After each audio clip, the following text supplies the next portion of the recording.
guessed yet, today we are speaking about lying. And the sermon series we're following is the same one that the kids are learning about in the first service, which is called Moment of Truth. Let's have a prayer before we begin.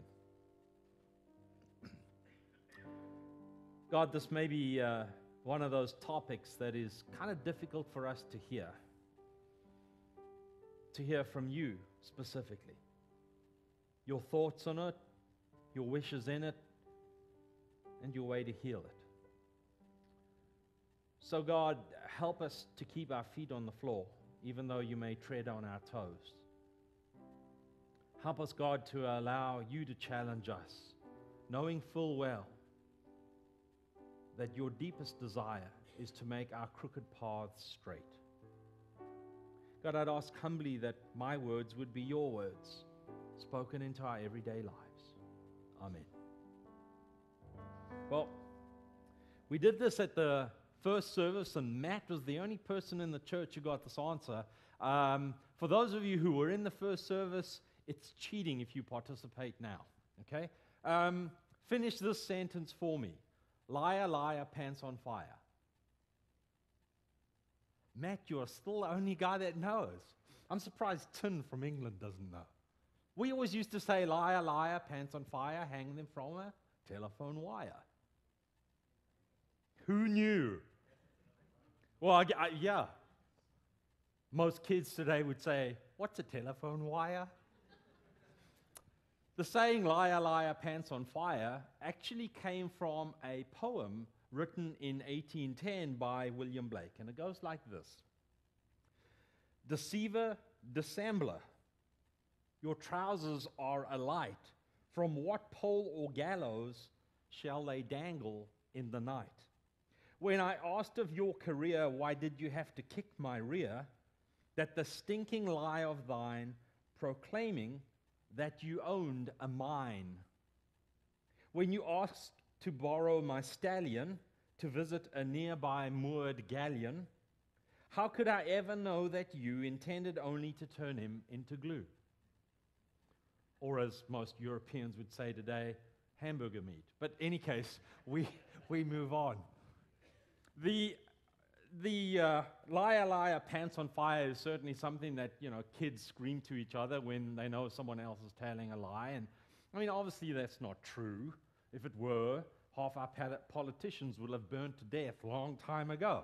But the point is that lies, even though we may make fun of them in a poem, or Pinocchio gets to save the day because he's lying, the truth is a lot of lies really hurt, and they hurt deeply. And I want us to look at why that is and how we find our way out of that. Now, lying is obviously very serious.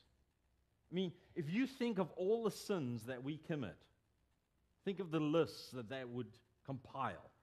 Be a stack of papers.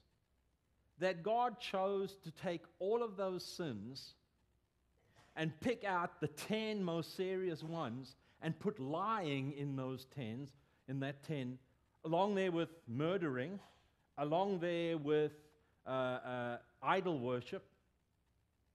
God obviously feels that this is a pretty intense thing. That lying is something that we really need to deal with. That it is that serious that it would make the 10 commandments.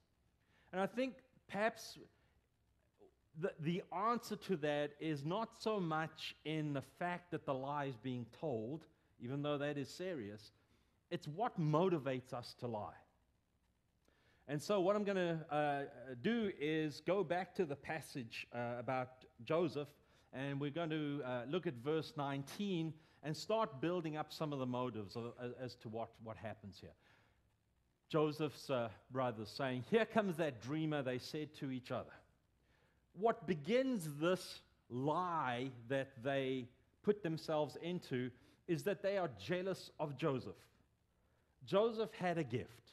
His gift was to be able to interpret dreams. His brothers were jealous of that. Joseph was Jacob's favorite son. Bought him expensive clothing. They were jealous of that. So jealousy certainly drives this. But it gets deeper than that. If we get to verse 20.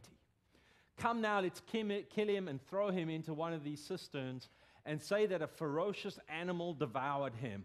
Then we'll see what comes of his dreams. So we have now moved from jealousy to destructive behavior. His brothers no longer want the best for him. Okay? It's one thing to have the emotion of jealousy, it's another thing to act on it. And what drives them to act on it is they don't want the best for their brother. They want the worst for him. And I think perhaps at this point is the point we've got to really ask ourselves, when I'm lying, what's going on inside of me? Because we all tend to feel jealous at some point or another. And perhaps the feeling, while it can be destructive, it's part of our emotional makeup. Where it does get destructive is when we act on it.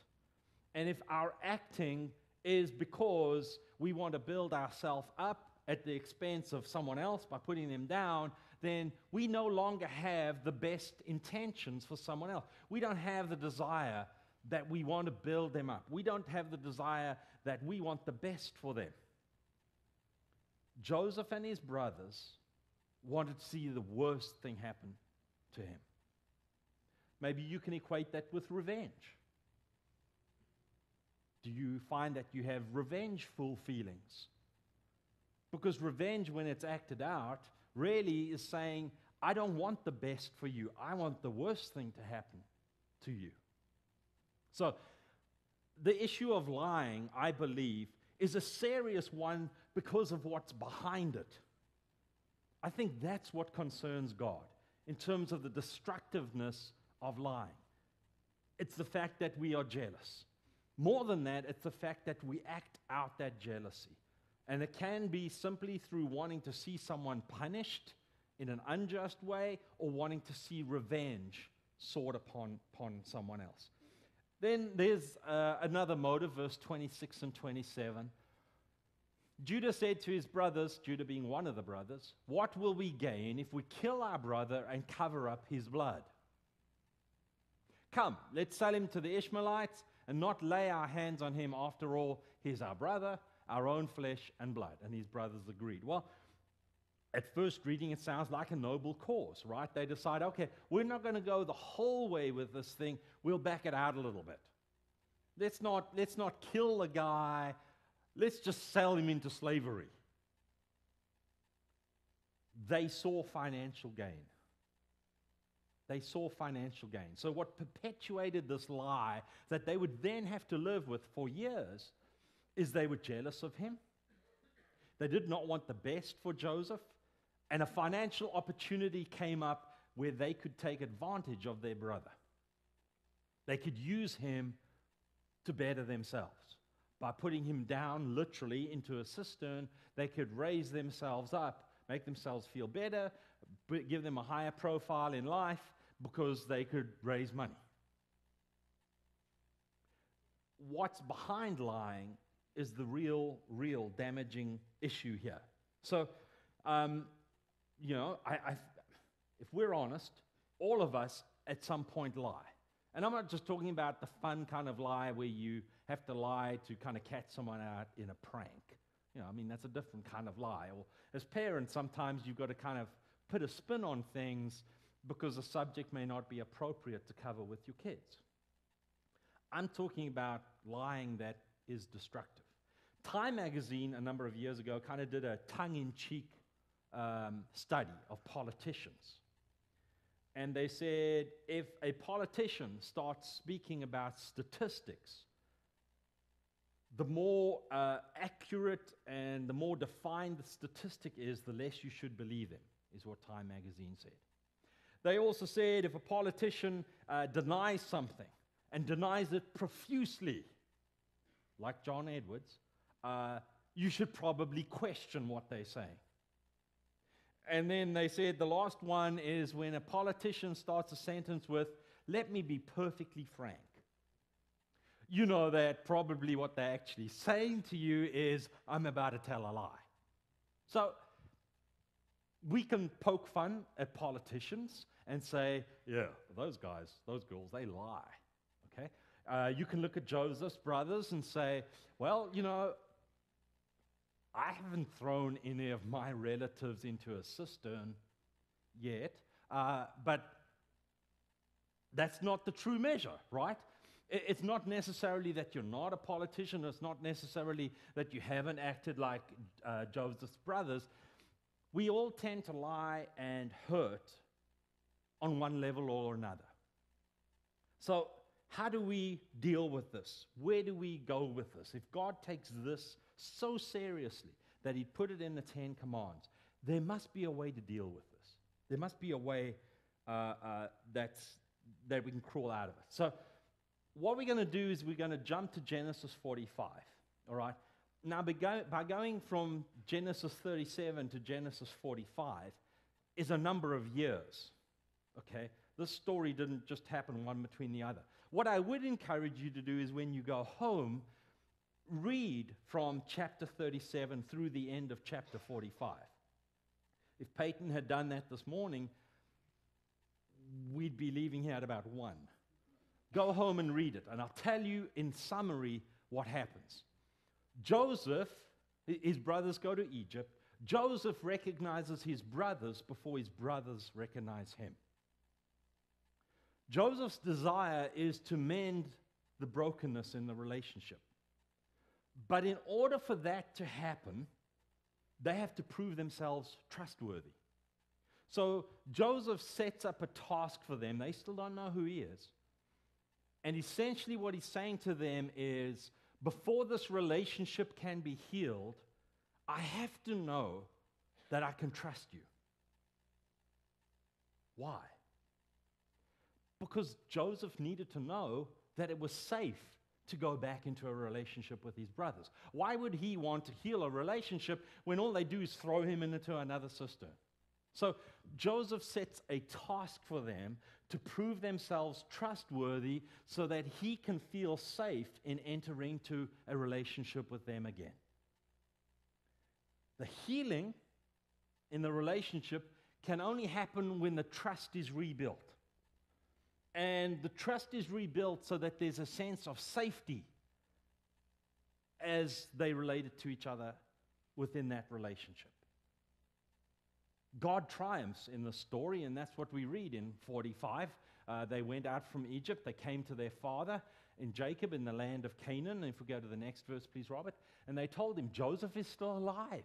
In fact, he's ruler of all Egypt. Who'd have thunk that? Jacob was stunned. He just didn't believe them. And then we go on to read that Jacob regains his sense of worth. His spirit is revived. God triumphs in that moment. The story turns out well. But something had to happen between the moment where he was betrayed by his brothers and hurt by them to the moment where those relationships were healed. And what had to happen was to rebuild the relationship required for trust to be rebuilt. And the reason why trust had to be rebuilt was there had to be a sense of safety.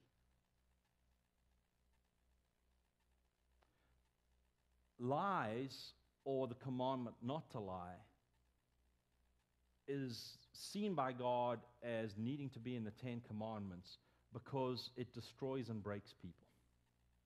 And for God to triumph in relationships mean that I have to do some hard work and I have to be willing to act, to prove myself trustworthy, to allow those whom I've hurt to gain a sense of trust in me again, so that there's a safety, a sense of safety, that relationship can move forward and that they won't hurt each other again.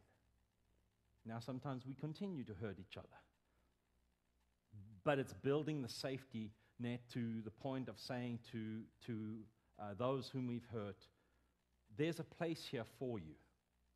And I'm going to do my best to keep that as a safe place. The question is, do we allow God to work? This is not just about your pants getting on fire and destroying themselves. This issue is about relationships that are destroyed, and then do I give God enough room to work? We're going to move into a time of communion. this is a story about trust. And it's not that we have to rebuild trust with God or that God has to rebuild trust with us, because as Kevin said, God doesn't seek to make our lives miserable. Sometimes we may feel that way. But God doesn't deal in doing evil things to us. So it's not as though the trust that we celebrate in communion is because God's broken the trust with us. But nonetheless, in spite of that, God goes so far as to give Christ, his only Son, who would die on a cross, to say, this is how much I am willing to do to tell you you can place your trust in me. God goes so far as to give his Son to die a very painful and humiliating death on the cross, for God to be able to reassure you. God's relationship with you is a safe place. Your relationship with God can be built on trust. You can trust God, and there's safety there for you to be open to God, to confess yourself to God, to be vulnerable to God, to give God enough room to work. So we're going to celebrate that meal together.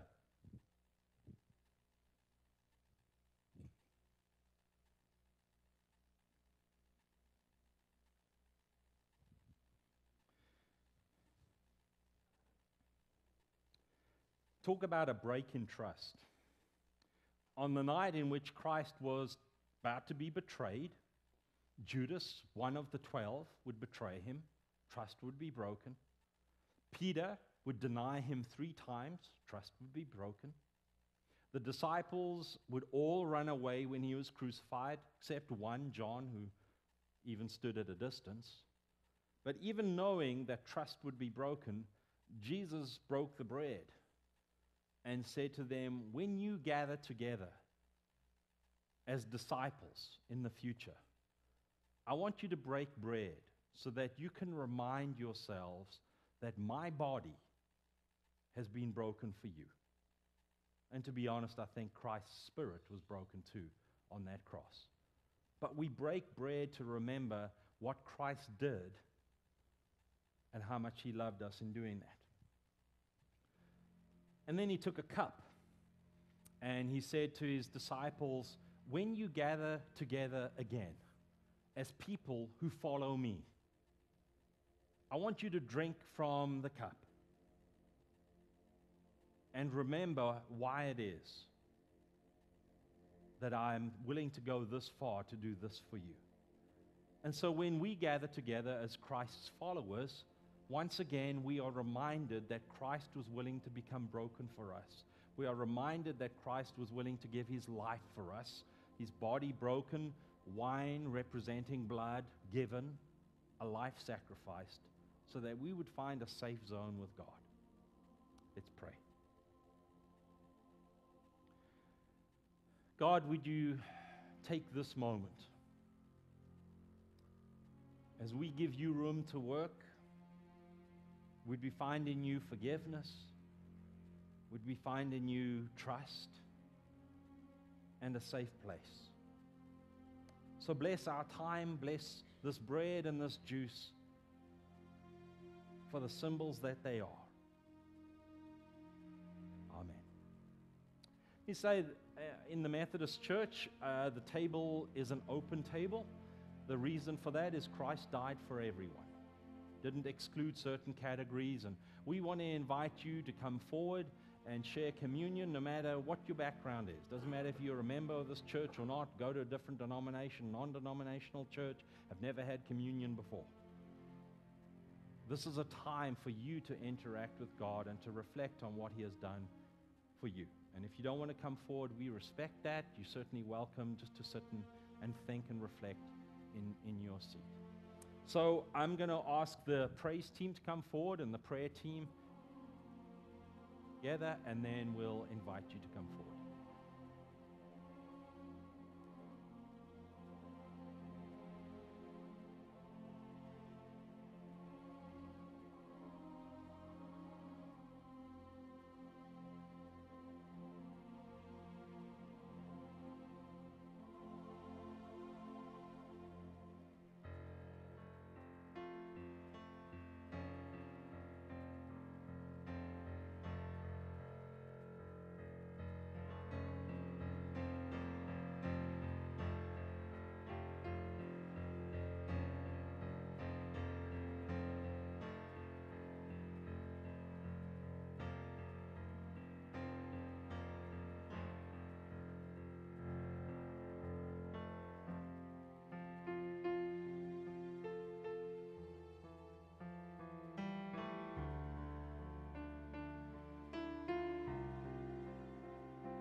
we're going to form 2 stations where you'll be served the bread and the juice, and then if you put your cup on the basket, we're going to come from the outside, receive communion, and then go back down the middle aisle. Prayer team members will be on the sides here. If you want somebody to pray with you or for you, just grab one of them by the arm and they'll sit down and pray with you.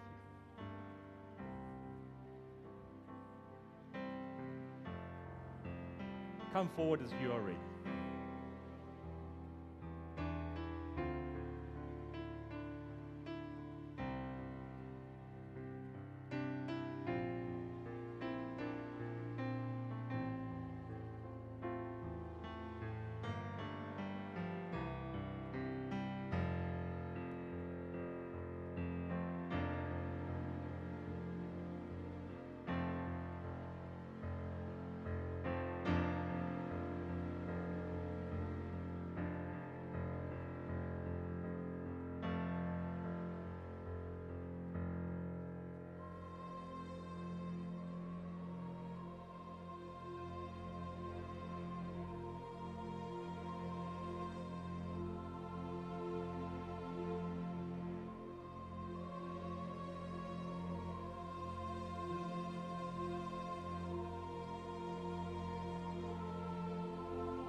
Has everybody who wanted to share in communion been able to come forward? If not, we'll be happy to serve you where you are.